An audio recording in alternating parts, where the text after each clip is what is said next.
What's going on, guys? In this video, we're going to talk about eating windows. And what is an eating window? Well, an eating window is when you take your first bite of food and then you take your last bite of food. So if I take my first bite of food at 8 a.m.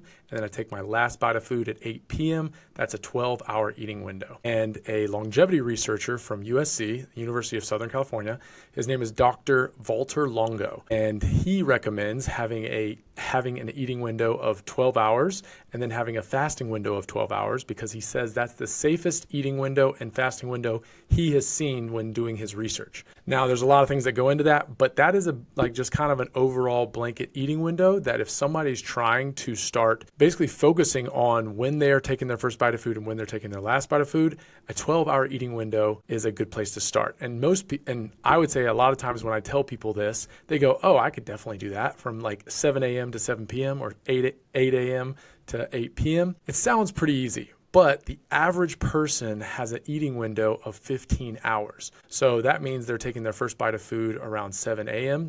and then take their last bite of food around 10 p.m. And that may vary depending on when you get up and when you go to bed. But it's pretty incredible that we know that the average eating window is way bigger than the eating window that is recommended. And why is a 12-hour eating window recommended? Well, I just want to give you kind of the reason, probably the biggest reason why, and it's because this thing called the migrating motor complex, okay? Stick with me just for a little bit. I want to read this so I don't mess anything up. The migrating motor complex, or the MMC, is a recurring wave-like pattern of muscle contractions that sweeps through the stomach and small intestine. It occurs during fasting periods, typically every 90 to 230 minutes between meals or overnight, and is often referred to as the housekeeper of the gut. The rumbling sound you hear when you're hungry is often the sound of the migrating motor complex in action. Why is the migrating motor complex important? Well, the migrating motor complex, or I'm just going to say MCC from now on, plays a crucial role in maintaining digestive health and preventing problems. Its primary functions include clearing leftover debris. The strong contractions of the MMC sweep undigested food particles, waste, and secretions from the stomach and small intestine into the large intestine.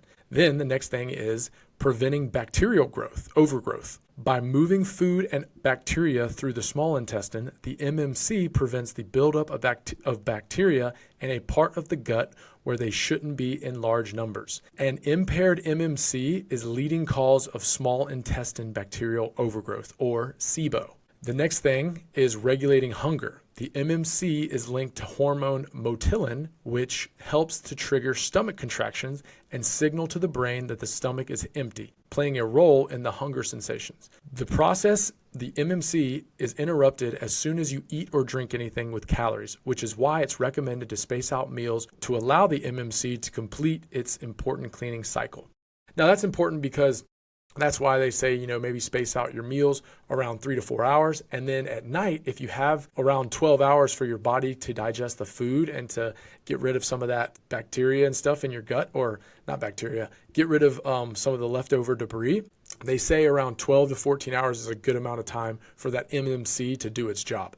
Now, I wanted to know how long it takes for the migrating motor complex to work. Well, the migrating motor complex, or the MMC, is a cyclical process that occurs during fasting. We know that. And the average cycle length is around 90 to 230 minutes. And the trigger for the MMC is activated when you are fasted state. We know that already, which means you haven't consumed any calories for a period of time. It usually begins working 90 minutes after eating. So after you're done eating, 90 minutes after that is when the MMC actually triggers. So then you have to wait, or it's good probably to wait another 90 minutes for that MMC to go through a cycle in order to clear out some of that food and digest it better. And then it says the stop button, or the stop button. Eating or drinking anything with calories immediately stops the MMC. This is why grazing style of eating, frequently small meals or snacks, can disrupt the important cleaning cycle. Water, unsweetened tea, or black coffee will not stop the MMC. And like I said before, it has to be something with calories that stops the MMC from working. Those things are good. or those things don't prevent the MMC from working. Overnight is key, and this is the last thing I want to talk about. A significant portion of the MMC's cleaning activity happens overnight while you are sleeping and not eating. This is one reason why getting an adequate overnight fast, 12 hours, is often recommended for good digestive health.